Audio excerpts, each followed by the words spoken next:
दोस्तों, इस कहानी के पार्ट 1 जिसने अभी तक नहीं सुना, जाके पहले पार्ट 1 देखो, तभी आप लोगों को ये कहानी समझ आएगी। अब बात करते हैं पार्ट 2 की। खुशी को मौसी की कही बात याद आ गई। उसकी आंखों में उदासी तैर गई। अपनी उदासी को मुस्कुराहट से छिपाने की कोशिश करते हुए खुशी बोली, जी, मैंने भोलेनाथ से मन्नत मांगी थी कि इस बार लड़के वाले आए तो मेरी जीजी को दुल्हनिया बनाकर ले जाएं। इसलिए मैं तैयार होकर पहले मंदिर जाऊंगी, तब तक तुम तैयार हो जाना। पायल चिंतित स्वर में, जल्दी लौट आना खुशी, तुझे तो पता ही है कि मैं कितनी नर्वस हो जाती हूँ। खुशी पायल के कंधों पर हाथ रखते हुए कहती है, बी पॉजिटिव एंड स्ट्रांग। मुझे यकीन है इस बार तुम्हारा रिश्ता होकर ही रहेगा। साफ सफाई करने के बाद खुशी नहाने चली जाती है। पायल अपने कमरे में अलमारी से सलवार सूट निकाल कर देखती है और पसंद न आने पर सूट को पलंग पर फेंक देती है। तभी गरिमा हाथ में जूस लिए कमरे में आती है। वह पायल की दुविधा को समझ जाती है और हंसते हुए उसके पास जाकर कहती है, क्या हुआ पायल, कोई भी ड्रेस पसंद नहीं आई? ये लो तुम जूस पियो, ड्रेस मैं देखती हूँ। पायल गरिमा के हाथ से जूस का गिलास ले लेती है और थककर पलंग पर बैठ जाती है। गरिमा पलंग पर बिखरे सूट में से एक सूट निकालकर पायल को दिखाते हुए कहती है, ये देखो कितना सुंदर डिज़ाइन है और रंग भी तुम पर खूब फबेगा। पायल मुंह सिकोड़ कर कहती है, नहीं अम्मा, मेरा रंग सांवला है और ये गहरा रंग मुझ पर अच्छा नहीं लगेगा। ऐसे रंग खुशी पर जंचते हैं। खुशी का नाम सुनकर गरिमा की भ्रुकुटी तन गई। वह कहने लगी, तुमने खुद को लेकर गलत धारणा बना ली है पायल। तुम खुशी से कहीं अधिक सुंदर हो। न वो यहाँ रहती, न तुम्हारे मन में ऐसे भाव आते। गरिमा की बातें सुनकर पायल खड़ी हो जाती है। वह बड़े ही स्नेह से गरिमा को समझाते हुए कहती है, अम्मा, गलत धारणा तो आपने खुशी के लिए बना रखी है। बचपन से लेकर आज तक उसने आपको माँ की तरह माना, आपका सम्मान भी किया, आपकी हर बात मानी, पर आप ही उसे अपना नहीं मान पाए। गरिमा ने अपनी आंखें नीचे कर ली। पायल की बातों से उसे ग्लानि महसूस हुई। उसने पायल की बातों को अनसुना करते हुए पलंग से एक हल्के गुलाबी रंग का सूट उठाया और पायल से कहने लगी, देखो ये कितना प्यारा लग रहा है, इसमें तुम परी के जैसी दिखोगी। अब जल्दी से तैयार हो जाओ, लड़के वाले 12 बजे तक आ जाएंगे। गरिमा कमरे से बाहर चली जाती है।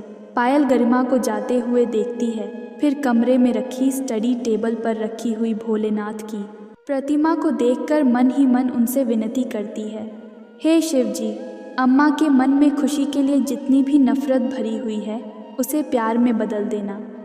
उधर खुशी जल्दी से नहाकर तैयार हो जाती है। वह पायल से छुपते छुपाते पूजा घर की ओर जाती है। घर में चल रही तैयारियां व रसोई घर से आ रही खीर की खुशबू उसके मन को ललचाने लगती है। वह पूजा घर के अंदर से ही बाहर चल रही तैयारियों का जायज़ा लेती है। जब हॉल में टी टेबल पर गरिमा फल की टोकरी रखने आती है तो उन्हें देखकर खुशी पूजा घर के दरवाज़ों पर लगे हुए पर्दों की ओट में छुप जाती है।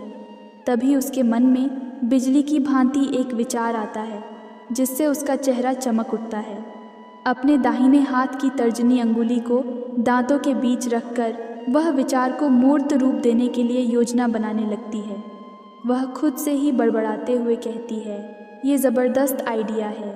मैं पूजा घर में छुप जाती हूँ और यहीं रहकर जीजी को दूर से देख लूँगी।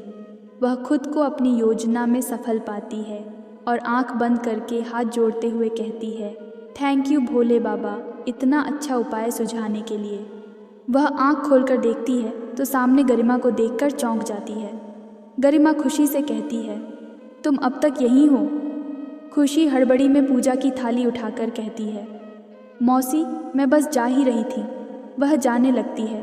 उसे भरोसा था कि मौसी उसे जाने से रोक देगी। वह धीरे धीरे कदम बढ़ाती है। उसके कदम आगे बढ़ते जाते हैं पर कान पीछे ही रहते हैं। जब उसे गरिमा की आवाज़ सुनाई नहीं देती है तब वह मुड़कर देखती है। किसी सख्त इंसान की तरह गरिमा पत्थर की मूर्ति सी खड़ी रहती है। खुशी मायूस होकर घर से बाहर निकल जाती है।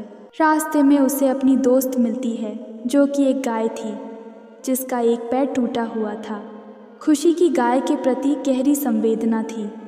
वह जब भी घर से बाहर जाती तब गाय के लिए कुछ न कुछ ले आती और फिर अपने हाथों से बड़े ही लाड प्यार से उसे घास या अपने घर से लाई हुई सामग्री खिलाती।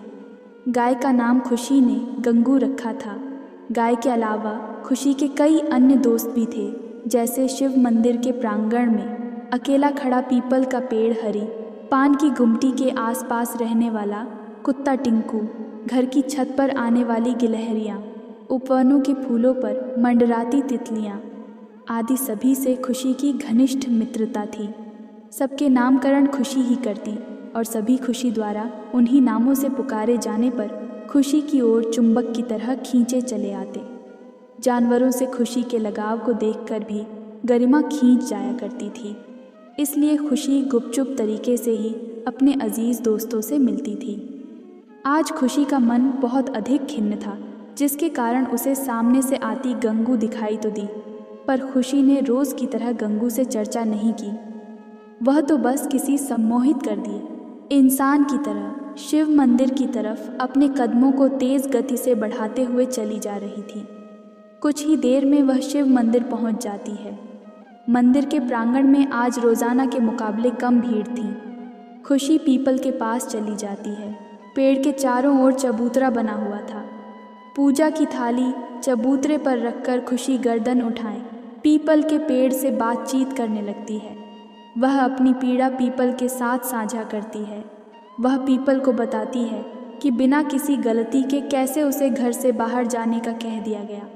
वह पीपल से पूछती है कि क्या तुम्हें भी यही लगता है कि पायल का रिश्ता उसकी उपस्थिति के कारण नहीं होता।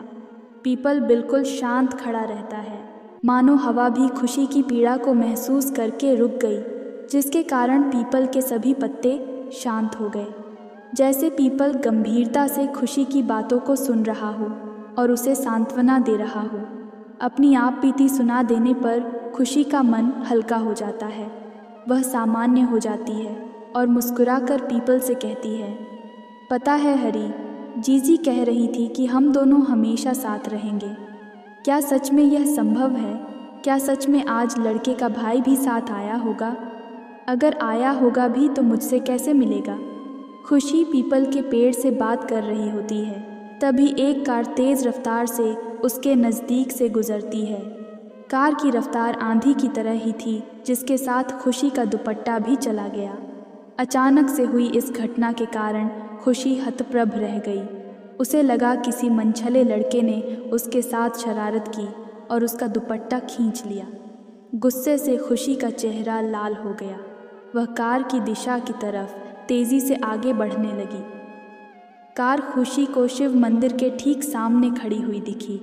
कार के साइड मिरर पर खुशी का दुपट्टा लहरा रहा था। खुशी को अब भी कुछ समझ नहीं आया। उसने अपना दुपट्टा वहाँ से सावधानी पूर्वक निकाला और मंदिर की सीढ़ियाँ चढ़ने लगीं। मंदिर की दहलीज के अंदर लंबी सुडौल कदकाठी का एक नौजवान लड़का खड़ा था।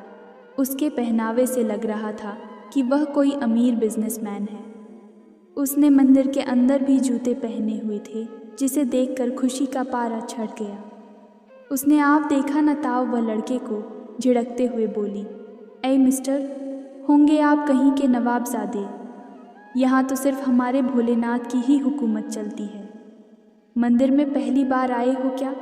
या किसी ने यह बताया नहीं कि मंदिर में जूते उतार कर जाना चाहिए? नौजवान लड़के ने खुशी की बातों को अनसुना कर दिया। वह बिना खुशी की ओर देखे मंदिर की सीढ़ियों की तरफ जाने लगा। खुशी को उसका ऐसा बर्ताव बुरा लगा। वह दौड़कर उस लड़के के सामने चली गई और अपने दोनों हाथ फैलाकर उसका रास्ता रोकते हुए बोली, बहरे हो या गूंगे या फिर दोनों ही हो, पहले एक शरीफम लड़की का दुपट्टा खींच लेते हो, फिर मंदिर में जूते सहित प्रवेश करते हो, इन सब के बाद अकड़ भी दिखाते हो। रौबदार आवाज़ में नौजवान ने कहा, तुम्हारी हिम्मत कैसे हुई मेरा रास्ता रोकने की और मुझसे इस तरह से बात करने की? खुशी नौजवान की बात सुनकर सहम गई। उसने अपने दोनों हाथ नीचे कर लिए। उसे देखकर लग रहा था कि वह किसी अधिकारी के सामने सावधान की मुद्रा में खड़ी हो। लड़का बिना समय गंवाए तेजी से सीढ़ी उतरता हुआ अपनी गाड़ी की ओर जाने लगा। कार के लॉक खुलने की आवाज़ आई। लड़के ने कार के डोर के हैंडल पर अपना हाथ रखा और डोर को अपनी तरफ खींचा। वह सीट पर बैठने ही वाला था कि उसने अपनी कार के साइड मिरर को देखा। कार के दरवाजे को तेज़ी से बंद करके वह साइड मिरर की ओर बढ़ने लगा। मिरर के पास पहुंचकर उसने साइड मिरर को खींचकर निकाल दिया और फेंक दिया। वह खुशी की ओर देखकर बोला, मेरी कार भी महंगे कपड़ों से साफ़ होती है, तुम्हारे दुपट्टे से मिरर गंदा हो गया था। दोस्तों, इसके आगे की कहानी आपको पार्ट 3 में मिलेगी। दोस्तों, वीडियो को लाइक और चैनल को सब्सक्राइब कर लीजिए। अपना ख्याल रखिएगा। मिलते हैं पार्ट 3 के साथ।